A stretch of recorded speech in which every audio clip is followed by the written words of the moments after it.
नमस्कार, सुनगावा खबरमा म रेशमको यहाँलाई हार्दिक स्वागत छ। खबर सुरु गरौँ प्रमुख खबरबाट। कर्णाली प्रदेश सरकारले प्रदेशका सम्पूर्ण पत्रकारहरूको पीसीआर परीक्षण गर्दै कर्णालीमा 15 दिनभित्र 10,000 आम नागरिकको पीसीआर परीक्षण गर्ने सरकारको लक्ष्य। कर्णाली प्रदेश सभाको बजेट अधिवेशनको तीव्र तयारी थालिँदै सबै सांसदहरूको पीसीआर विधिबाट कोरोना संक्रमण परीक्षण गरिने। आगामी वर्षको बजेटमा जीवन रक्षालाई पहिलो प्राथमिकता दिने अर्थमन्त्री खतिवडाको भनाई। अधिकतम सोच र विवेक प्रयोग गरेर सरकारले बजेट ल्याउने उल्लेख। सरकारी कोषमा थन्किएको अर्बौं रकम स्थानीय तहलाई दिएर कोरोना नियन्त्रण गर्न काङ्ग्रेसको आग्रह। सबैलाई समेट्ने गरी राहतका कार्यक्रम ल्याउनु पर्नेमा जोड। अस्पतालकै कर्मचारीमा कोरोना संक्रमण देखिएपछि निदान अस्पताल र आरोग्य फाउन्डेसन सिल गरियो। अस्पताल सिल गरिएपछि प्रवेशमा निषेध। अब खबर विस्तारमा। कर्णाली प्रदेश सरकारले कर्णालीका सम्पूर्ण पत्रकारहरूको पीसीआर प्रविधिबाट कोरोना परीक्षण सुरु गरेको छ।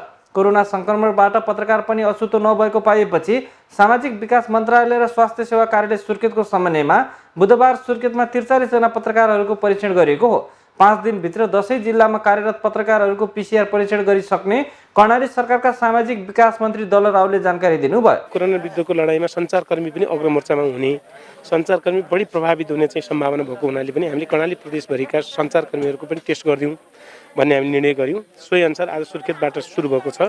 हामीले 4-5 दिनभित्रै 10 जिल्लाका सञ्चारकर्मीहरू टेस्ट गरिदिन्छौँ। हामी कुनै जिल्लामा अब यो बीटीएम पुगेको छैन, जुन त्यो टेस्ट किट पुगेको छैन, त्यो भएको नाताले 1-2 दिन टाइम लाग्न सक्छ, तर 5 दिनभित्र हामी सञ्चारकर्मी सबैको गर्छौँ। टेस्ट गऱ्यौँ भने सञ्चारकर्मी, स्वास्थ्यकर्मी, सुरक्षाकर्मी अनि विदेशबाट आएका ट्रेकिङ यो ट्राभल हिस्ट्री भएका मान्छेहरू, अलि सिम्टम देखिएका मान्छेहरू टेस्ट गऱ्यौँ भने त रियल पिक्चर देखिन्छ नि त। त्यो देखाउनको निम्ति साँच्चै कोरोनाको कर्णालीको अवस्था के हो भन्ने कुरा साँच्चैको चाहिँ तस्बिर देखाउनको निम्ति हामी सुरु गरेका छौँ। कर्णाली प्रदेशभर 15 दिनभित्र 10,000 नागरिकको पीसीआर प्रविधिबाट परीक्षण गर्ने लक्ष्यका साथ परीक्षण भइरहेको मन्त्री रावलको भनाइ छ। अब कर्णाली प्रदेशमा 10,000 मान्छेको टेस्ट गर्ने हामी 15 दिनभित्र लक्ष्य राखेका छौँ। 718 वडाका 10-10 जनाको दरले जनसङ्ख्या अलि बढी भएको बढी पनि गरिएला, त्यसको दरले हामी टेस्ट गर्छौँ र रियल कर्णालीको पिक्चर देखिन्छ। नेपाल पत्रकार महासङ्घ शाखा सुर्खेतको समन्वयमा जिल्लामा कार्यरत 43 जना पत्रकारको स्वाब सङ्कलन गरिएको भन्दै शाखाका अध्यक्ष गणेश कञ्चन भारतीले फ्रन्टलाइनमा खटिरहेका पत्रकारको नमुना सङ्कलन गर्नु निकै राम्रो काम भएको बताउनु भयो। फिल्डमा खट्ने कर्मचारी सञ्चारकर्मी, स्वास्थ्यकर्मी र सुरक्षाकर्मी अलिकति बढी यो कोरोनाको जोखिममा हुनुहुन्छ। यस्तो जोखिममा भइराखेको अवस्थामा नेपाल पत्रकार महासङ्घ सुर्खेत शाखाले हिजो मात्रै कर्णाली प्रदेश सरकारसँग ध्यान आकर्षण गराएर त्यो ध्यान आकर्षण गराइसकेपछि त्यसका आधारमा प्रदेश सरकार र प्रदेश सरकारका सामाजिक विकास मन्त्री हामीसँग सकारात्मक हुनुभयो। त्यसपछि हामीले पीसीआर चेक गरौँ भनेर प्रारम्भिक रूपमा आज 43 जना पत्रकारहरूको पीसीआर चेक गरिएको छ। त्यसको रिपोर्ट भोलि आउला र बाँकी रहेका पत्रकार साथीहरूको हकमा भोलि हामी वीरेन्द्रनगर नगरपालिकाभित्र 7 देखि 8 बजेको बिचमा हामी त्यहाँ चेक गर्दैछौँ। स्पेसल रूपमा फिल्डमा खट्ने पत्रकारहरू जो अत्यन्तै जोखिममा हुनुहुन्छ र फिल्डमा जानै पर्छ त्यस्ता साथीहरूको हकमा हामीले यो काम गरेका छौँ। मलाई लाग्छ हामी अब फिल्डमा खट्दाखेरि पनि त्यस्तो जोखिममा नरहेर ढुक्क साथ काम गर्न सकौँ। स्वास्थ्य सेवा कार्यालयका प्रमुख चेतननिधि वाग्लेले बिहिबार दिउँसोसम्म सबै पत्रकारको रिपोर्ट आइसक्ने बताउनु भयो। कोरोना संक्रमणबाट अति प्रभावित जिल्लामा फिल्डमा खटिरहेका पत्रकारहरूका लागि तत्काल पीसीआर प्रविधिबाट स्वास्थ्य परीक्षण गर्ने व्यवस्था मिलाउनुका साथै आवश्यक सुरक्षा सामग्रीको व्यवस्था गर्न सरकारसँग महासङ्घले आग्रह गरेको थियो। कर्णाली प्रदेश सभाको बजेट अधिवेशन जेष्ठ 11 गतेदेखि सुरु हुने भएको छ। प्रदेश सरकारले आगामी वर्षका लागि 33 अर्बको बजेट ल्याउने तयारी गरेको छ। जेठ 11 गतेका लागि बैठकको आह्वान गर्न प्रदेश प्रमुखको कार्यालयबाट प्रदेश सभा सचिवालयलाई पत्र प्राप्त भएपछि अधिवेशनको तीव्र तयारी थालिएको हो। कोरोना सङ्कटका बीचमा पनि बैठक बसाल्ने गरी तयारी थालिएको प्रदेश सभा सचिव जीवराज बुढाथोकीले जानकारी दिनुभयो। सामाजिक दूरी कायम हुने गरी कुर्सीहरू मिलान गर्ने, सबै सांसदहरूको पीसीआर विधिबाट कोरोना संक्रमण परीक्षण गर्ने र दर्शक दीर्घामा पनि सदस्यहरूका लागि फिक्स कुर्सी राख्ने लगायतका तयारी थालिएको सचिव बुढाथोकीको भनाइ छ। यो औपचारिक रूपमा पत्र प्राप्त भइसकेपछि हामीले गर्नुपर्ने आन्तरिक कामहरूको विषयमा पनि लगभग तय गरिसकेको अवस्था हो। सेनिटाइजेसन गर्ने जस्तो प्रवेशद्वारहरू, सिटहरू लगायत हाम्रो जुन एउटा परिसरको वातावरण हो यो सबैलाई निर्मलीकरण गर्ने एउटा विषय हो। यस सम्बन्धमा हामीले त्यो एउटा स्वाब टेस्ट समेत पनि गर्ने विषयमा निर्णय लिइसकेका छौँ र यसमा खास गरिकन सामाजिक विकास मन्त्रीज्यू को उपस्थितिमा यसबारे हामीले छलफल गरिसक्यौँ। हामीले दर्शक दीर्घामा रहेको 48वटा सिट पनि प्रयोग गर्ने गरिकन जुन एउटा मापदण्ड अनुसारको सामाजिक दूरी हो त्यसलाई कायम राख्ने गरिकन हामीले व्यवस्थापन गर्ने भएका छौँ। कार्यव्यवस्था परामर्श समितिको जेठ 5 गते बैठक तय गरिसकेका छौँ। त्यसले निर्णय गरेपछि खास गरी बैठकका चाहिँ मतलब एजेन्डाहरू र बैठकको चाहिँ यो सङ्ख्या अवधिको विषयमा हामीले त्यसरी निर्णय गर्नेछौँ। अहिले प्रदेश सभा सचिवालयले बैठकमा आउने सबैका लागि आचार संहिता निर्माण गरिरहेको बताउँदै जेठ 7 गते अभिमुखीकरण कार्यक्रमको आयोजना गरेको सचिव बुढाथोकीको भनाइ छ। उहाँका अनुसार 40 जना प्रदेश सभा सदस्यहरू, सचिवालयका कर्मचारीहरू, मर्यादा पालकहरू, मन्त्रीका ड्राइभर, पियुसो तथा केही पत्रकारहरूको थ्रोट स्वाब जाँच गरेर मात्र बैठक कक्षमा प्रवेश गर्न दिने तयारी थालिएको हो। अर्थमन्त्री डाक्टर युवराज खतिवडाले आगामी वर्ष 2077-78 को बजेट निर्माणमा जीवन रक्षालाई पहिलो प्राथमिकतामा राखिने स्पष्ट पार्नु भएको छ। बुधबार प्रतिनिधि सभाको बैठकमा आगामी वर्ष 2077-78 को विनियोजन विधेयकका सिद्धान्त र प्राथमिकतामाथि सांसदहरूले गरेको प्रश्नको सम्बोधन गर्दै उहाँले जीवन रक्षालाई पहिलो प्राथमिकतामा राख्ने गरी स्वास्थ्य सेवाका उपकरण र पूर्वाधार विस्तारलाई समावेश गरिने बताउनु भएको हो। एउटै विषयमा बढी केन्द्रित गरौँ, जीवन रक्षालाई पहिलो प्राथमिकता दिउँ, जीवन रक्षा गर्ने गरी स्वास्थ्य सेवा, स्वास्थ्य उपचारका उपकरण, स्वास्थ्यका पूर्वाधार बनाऊ भन्नुभएको छ। बजेटको सिद्धान्त र प्राथमिकतामा मैले त्यसैलाई 1 नम्बरमा राखेको छु। तल समग्रमा समरीमा केही कुराहरू कोरोनाको पनि स्मरण गर्दा यो प्राथमिकतामा सबैभन्दा तल पर्यो भन्नुभएको छ। त्यो चाहिँ होइन, सुरुमै त्यो राखिएको विषय छ। आर्थिक पुनरुत्थान र कृषिलाई जोड गरौँ भन्नुभएको छ। ठ्याक्कै सिद्धान्त र प्राथमिकतामा त्यसरी नै आउन खोजिएको छ।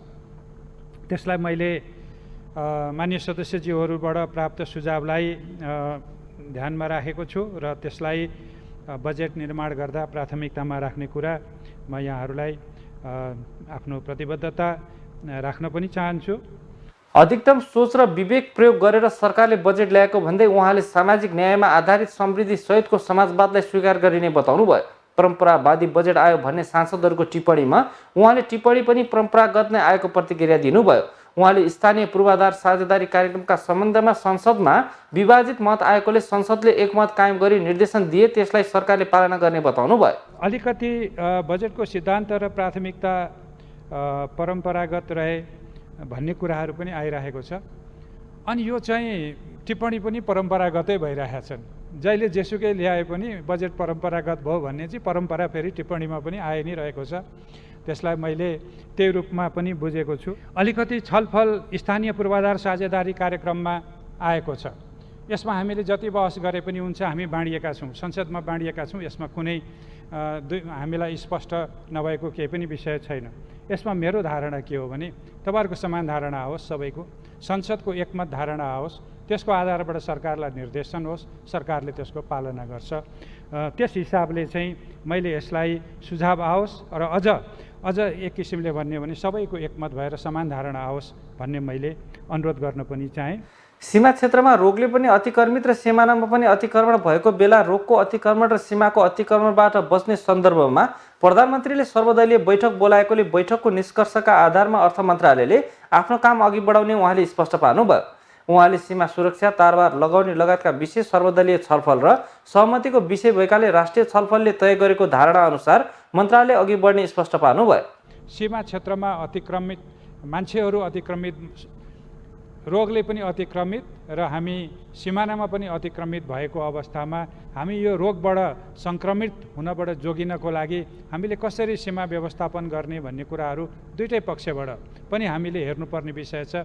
त्यसैले मान्छे ल्याउने लाने भन्ने कुराहरू हामीले समग्र स्वास्थ्य जोखिमको अवस्थाको आधारबाट पनि तय गर्नुपर्ने विषय छ।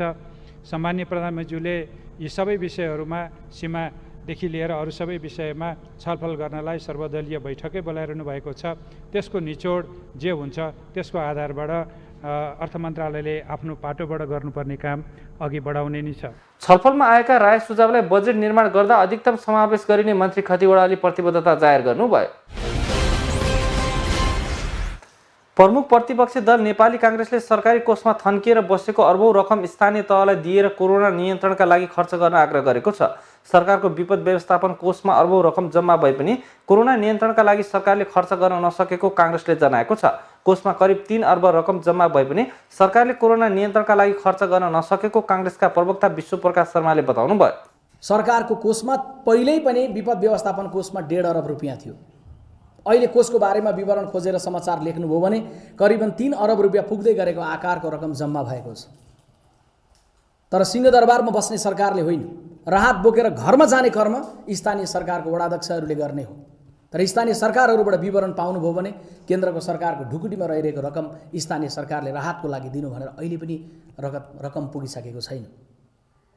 सरकार केन्द्र सरकारले राहतको रकम नपुर्याउँदै गर्दा पनि स्थानीय तहमा रहेर कार्य गर्नुहुने सबै जनप्रतिनिधिहरूलाई हामी सम्मान गर्छौँ।